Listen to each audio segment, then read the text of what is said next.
اما دوو کاندیدا طبعا هم محاولاتی ئەو دوو کاندیدەی تر بۆ پێکەرانی حکوومەتی عێراقی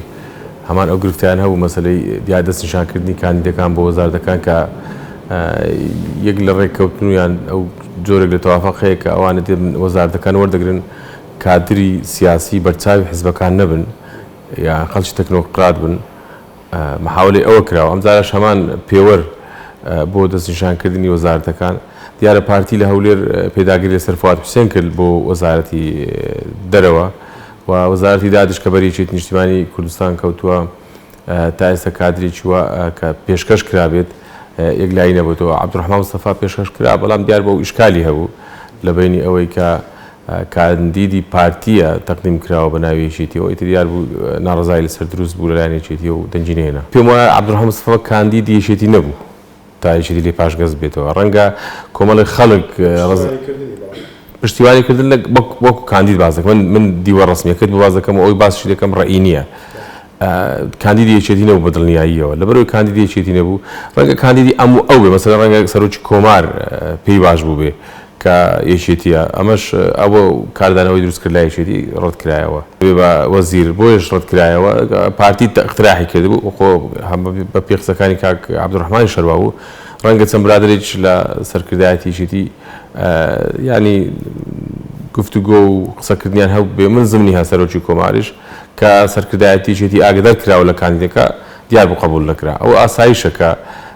کاندیدێکە بێت چەند برادێک پێیان باش بێ یان چەند کەسێک پێیان باش بێ بۆ سەرکردایەتی ڕەتی بکاتەوە. نییە بیباتە بەغدا بڵێ کاکە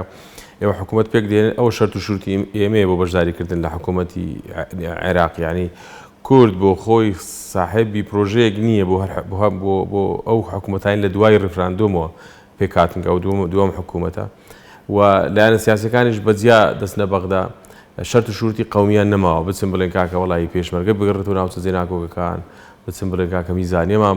بۆ هەرێمی کوردستان دابین بکەن. ئەو داوەخواستێک کە پێشتر هەبوو مەسەلەی پێشمەرگە بوو یەکلایکردنەوەی ئەو پرسانێک کە مەسەلەی نەوت بوو ئێستا هەموویان دەستنە بەغدا باز لەوە دەکەن کە چەند وەزارەتیان بەردەکەوێت لە کام وەزارەتیشیان بەردەکەوێت یعنی ئەوەندەی خواستی حیزبی زاڵە بەسەر مفاوەزاتی نێوان ئەطرافی سیاسی لە بەغدا ئەوەندە وەرەقەیەکی با بڵێن قەومی زاڵ نییە ینی لایەنە سیاسیەکان بە دوای خواستی حیزبیەوەن و ئەو خەتای بەغدا نییە و کورد ڕازی بێ و ڕازی نەبێ کەس گوێ لە کورد ناگرێ. تۆ تەماشاکە لە حکوومەتەکەی عەبادی پێشی ڕێفراندۆمیش بوو چاوەڕێی کوردیان نەکرد نیم سەعات بۆ ئەوەی خۆیان یەکلایی بکەنەوە لەسەر کاندیدی وەزارەتەکانیش وەزارەتەکانی کوردیان بەجێهێشت و وتیان دێنە وەزارەت وەرن ئەگەرنا ئێمە حکوومەتمان پێکەینەوە. ینی ئەو زەرەرێ بەر کورد کەوت بە سەبەبی ئەو بارودۆخە سیاسی پێش ڕێفراندۆم و دوای ڕێفراندۆم هاتە پێشەوە ینی تەرازوعێکی گەورە بوو لە قەزیە کوردی لە عێراق. کورد هەمیشە دەگوترا هەر حکوومەتێک لە عێراق پێک دەهات هەتا مام جەلال لە ژیاندا مابوو دەیانگو کورد پێشی دێنێ بۆ چونکە کورد بوو بە سەمامی ئەمان لە بەغدا ینی مام جەلال بۆ خۆ سەمامی ئەمان بوو لە بەغدا لایەنەکان دەهات لە ماڵی کورد کۆ دەبوونەوە بەڵام ئێستا وە نییە ئێستا بەعکسەوە ینی ئێستاوە کازمی کابینەی پێکەناو نەهات هەرێمی کوردستان گفتوگۆ لەگەڵ لایەنە سیاسەکانی هەرێمی کوردستان کە هەوڵێکدرا لێرە لە سەرۆکایەتی هەرێم لە پێکەنانی ئەو کابینانەی ینی دوای عادل ئەحمەدی لایەنەکان کۆ ببنەوە بەڵام دیارە ئەو هەوڵانە لەبار بران پێدراوە تەواو پێشەوەی کازمی ڕاست پێدرێ گفتوگۆی سیاسی هەبووە و لایەنەکان ڕێککەوتن لەسەر کازمی بەو معنای ینی خۆشحالێکە بوو کە حکوومەتێک پێک دەهێنرێت و دەتوانن گفتوگۆ بکەن بۆ ئەوەی مەسەلە ئەوەی کە چارەسەر نەبووە تایبەت ئەوەی پەیوەندی بە موچەوە بتوانن چارەسەر بکرێت چونکە خەڵکی کوردستان ئێستا بەڕاستی لە وەزعێکی ئابووری زۆر خراپدایە ینی زۆرێک لە مرتاحی هەبوو کە دەتوانن کەسێک هەیە گفتوگۆی لەگەڵ بکەن ئەوەی چارەسەر نەکراوە پەیوەندی بە موچەوەی بەڵکو بتوان چارەسەری بکەن پارتی ئەو زانیاریە پشتڕاست بکەمەوە چونکە پەیوەندی بە هەردوو لاوە هەیە بەڵام گفتوگۆی پێشوەختی کاندیدبوونی ئەوە بکە وعدی ئەوەی دەکەم موچە مەسەلەی موچە و میزانی هەرێمی کوردستان چارەسەر بکە بەڵام وردەکاری جێبەجێکردنی ئەو ڕێککەوتنە ماوە چونکە ئەو بەغدا پارەی نیە لەلایەک بەغدا داوای ئەوەی کردو کە نزیکەی 400 میلیۆن دلارێک بنێری مانگانە کە بە کەمە ئەوەی کە هەرێم داوای دەکە زۆر زیاترەوە و مەسە ڕەنگە وردەکاری جێبەجێکردنی مەبدەعەکە ناڵێم کاتی بێ بەڵام ینی پێویستی بە وردبوونەوەی زیاترە بۆ نمونە ڕەنگە بەغدەدا و شەفافیت کە لە هەرێم ینی بەوەی تاکید بێت ئەو پارەی دەستی لە هەرێمی کوردستان لە زەرایی ڕسومات و گومرگ چەندە و چۆنە و چۆن بگەڕێتەوە مەقاسە چۆن بکرێ مەقاسە ینی ئەو پارەی لێرە دێتە دەست لێ ببڕێ ینی بەو شێوەیە لە عێراق ئەو قانونە ڕێگە دەدا کە سەدا پەنجای گومرگ و ڕسومات و زەرائیبی هەرێمی کوردستان وا بزانم وایە من قانونەکەم نەخوێنێتەوە ئەوەی کە باز دەکەن وایە تەسلیم بە بەغدا بکرێ ئەوی تریشی نەوتە تەبان نەوتەکەش تەسلیم بە بەغدای بکەن تر نازەم ئالیاتی نەوتەکە مەسەلەن 250,000ەکە تەسلیم دەکەن بەڵام بەغدا ڕازی دەبێ بەوەندە یان تۆزێک زیاتریشی دەکەن و بۆی بودجەکە بنێرن تەسلیم نەکرا بەغدا هەستا چی کرد هەستا ینی نرخی نەوت بە پێی بودجەی ساڵان چەندە ینی حەقی 250,000 کە مانگانە دەکات چەند پارەکەی هەموو مانگێک لە هەرێمی کوردستان جێڕاوەتەوە ینی هەرێم بە خۆی 250 ملیاری هەبوو لە بەغدا حەقی ئەو 250,000 بەرمیلە نەوتە مانگانە چەندە وەکو پارە ینی ینی بە چەند دەفرۆشرێ بە پێی میزانی عراقی ئەو پارەی لە هەرێم جێڕاوەتەوە ینی 450-500 ملیار دینارێکە ئەوە پەیوەندی بە هەولێرەوەی ڕەنگە کۆمەڵێک ئیتیفاقات هەبی لە بینی حکوومەتی هەرێمی کوردستان و تورکیا لە بینی حکوومەتی هەرێم و ئەو شەریکاتانە ئیلزامی کردو بۆی نەتوانێت نەوتەکە تەسلیم بکە وردەکارێکی لای حکوومەتی هەرێمە کە خۆشتان دەزانێت حکوومەتێکی ناشەفاف و ناڕۆشنە دوو لە مامەسەلماندا سەپێنراونەوە نە ئێمە هەست دەکەین عێراقین نە ئەوان هەست دەکەن ئێمە عێراقین یعنی ئەوە گرفتەکەیە بۆیە ئەوان احتیمام بە کورد نادن لە بەغدا و کوردیش احتیمامی بۆ بەغدانیە ئەوە ینی ئەوە جەوهەری کێشەکەیە مەوزوعەکەیە ینی من لەناو خاچی عێراقی لە چوارچەوەی خاچی عێراقین و عێراقیش مراعاتی ئێمەی کردووە باشتر ئێمە بگەڕێنەوە بەغدا ینی تەجروبەی تورکیاما هەبوو کە بە ئاسانی زۆر بە خێرایی دێتە دەست و وەزەرەری گەورەتریشمان لێ دەدا ینی ئێمە ئالۆزەکە لەوەدا کە ئێمە عێراقین بە خۆمان هەز ناکەن کە عێراقین و پێش مەزبوریش تەعامل لەگەڵ عێراق بکەن و بڵێن عێراقین لە نێوان بژاردەی خراپ داین باشترین بژاردە لە نێوان بژاردە خراپەکان ینی کە زۆر کەمترین زەرری هەیە یان زۆرترین قازانجی هەیە ئەوەی کە لەگەڵ عێراق تەعامل بکەین و بمێنەوە لە چوارچێوەی خاچی عێراق لە ئێستادا و ئەو باردۆخی ئێستا لە عێراقدا باردۆخیشی ئالۆزە عێراق بۆ خۆی ئالۆزە ینی ئابووریشی زۆر خراپی هەیە و لایەنە گروپە جیاوازەکانی عێراق بە تایبەت ئەو سێ پێکات هەیە لە پەیوەندێکی زۆر ئالۆزدان و ناو ئەو گروپانە ینی بۆ ناو کورد بۆ خۆی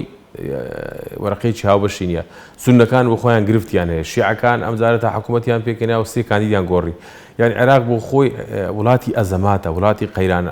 قەیراناویە دەستێوەردانێکی زۆر هەیە لە عێراق بۆیە ینی کورد لە نێوان ئەو حەلەقانەی کە لە عێراقی حەلەقەیەکی بە قووەت نییە ئێمە ئابووریمان نییە لە ناو خۆمان ناتوانین لەسەر مێزی گفتوگۆدانیشتن کۆ ببینەوە متمانە بە یەکتری نەماوە باشترین حل بۆ لایەنە سیاسەکانی هەرێمی کوردستان ئەوەیە بە تایبەت پارتی وچێتی ئەوەیە بگەڕێنەوە بۆ ڕێککەوتنێکی نوێ بۆ ئەوی بتوانن بەیەکەوە بڕیاردن بۆ ئەوی بتوانن بەیەکەوەش جێبەجێ بکەن و حکوومەتێکی هەرێمی بەهێز دروست بکەن کە بەرمەبنای شەفافیەت و باشترکردنی ئابووری و سەقامگیری کۆمەڵایەتی و برەودان بە ئازادی بێروڕا بە تایبەت ئازادی ڕۆژنامەنووسی دادگاکان چاک بکەن ئەگەر ئێمە ئەوانەمان کرد ئەوە بەدڵنیاییەوە دەتوانین ڕوبەڕووی بەغدا بەهێزەوە ڕابوەستین و زۆر ئیسیفادە لە عێراق بکەین چونکە عێراق ئەمڕۆ بمانەوە نەمانەوێت سەرباری ئەوەی کە دۆخێکی ئالۆز لە بەغدا هەیە بەڵام ئابووریەکەی لە ئێمە باشترە و لە ڕوو ڕسمیەوە وڵاتان لەگەڵی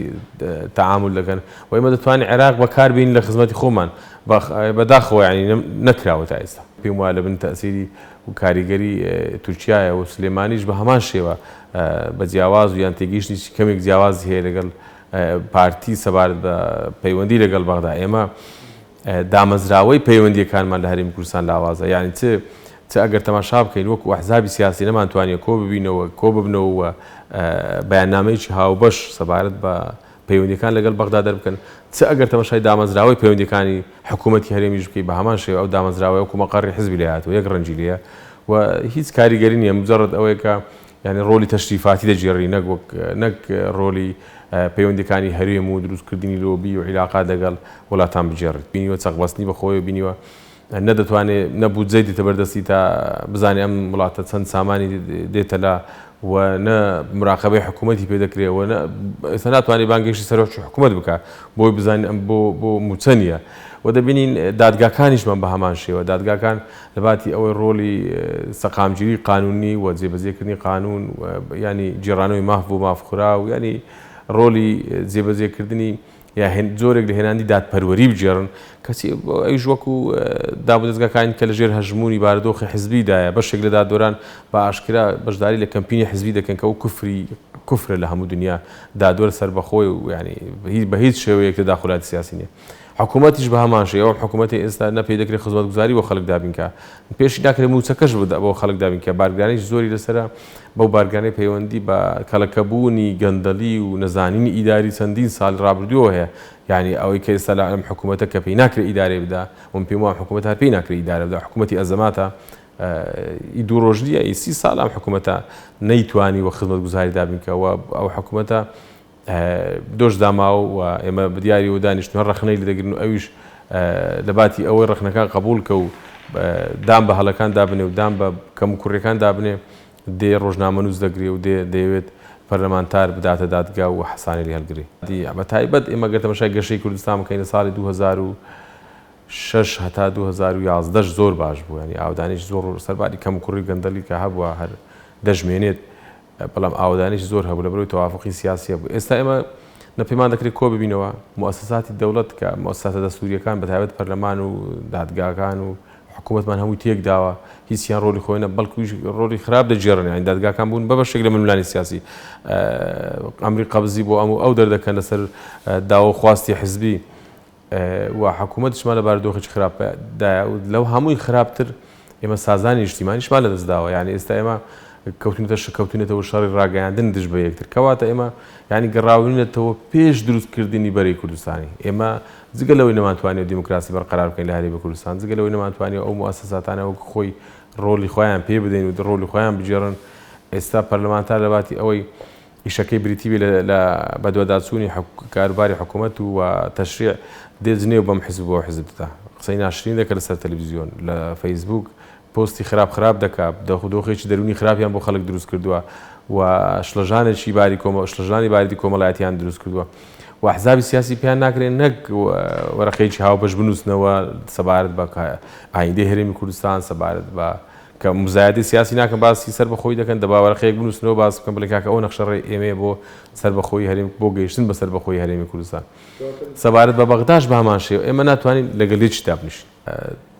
تێگەیشتنیش لە بینی بەدەسەڵاتدارانی بەغدا و ئەنقەرە هەیە سەبارەت بە چاوپۆشیکردن لەو تۆ بارانەت بەپێی ئەو ڕێکەوتنەی پێشتیش هەیەیان بۆ کە 5 کیلۆمەتر بێنە ناوخاکی عێراق 30 کیلۆمەتر بێنە ناوخاکی عێراق ڕاستە هەر ئەو وجودی هەیە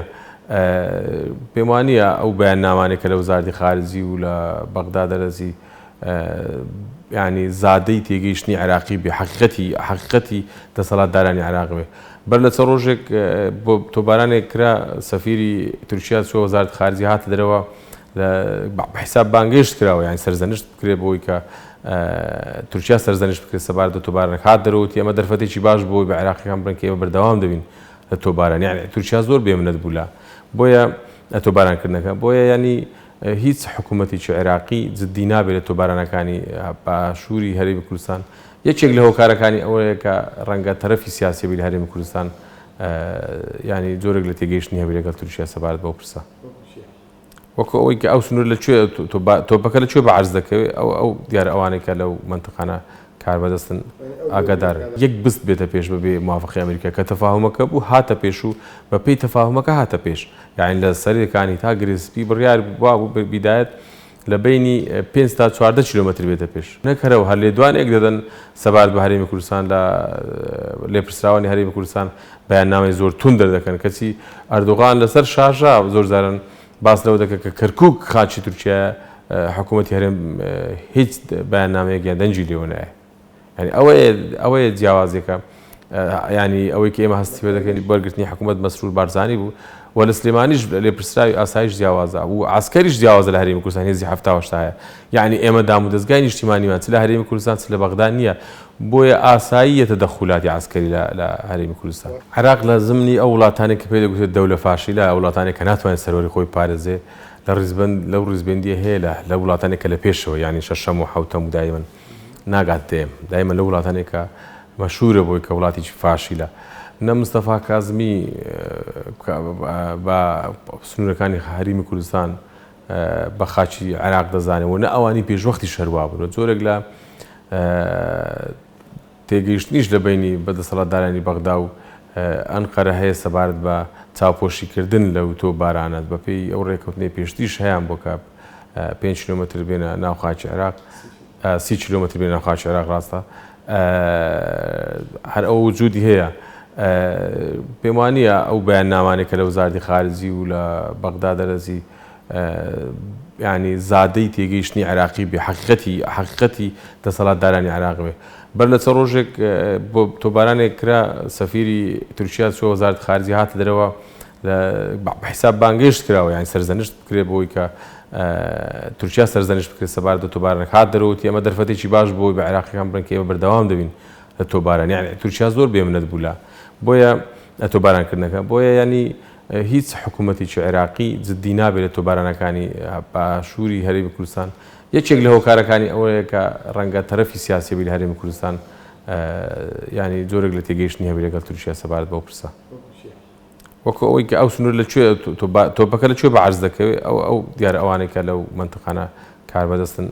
ئاگادار. من پێم وانێ لۆبی بکەن، نا هیچ پەیوەندی بە لۆبیکردنەوە نییە. هەم بەغدا خاچی هەرێمی کوردستان بە خاچی عێراقی نازانێت و احتیمامیشی بۆ هاوڵاتیانی هەرێمی کوردستان نیە. لە ڕووی سیادیەوە ئەو سنووری بە تەئکید ئەمە نەکرد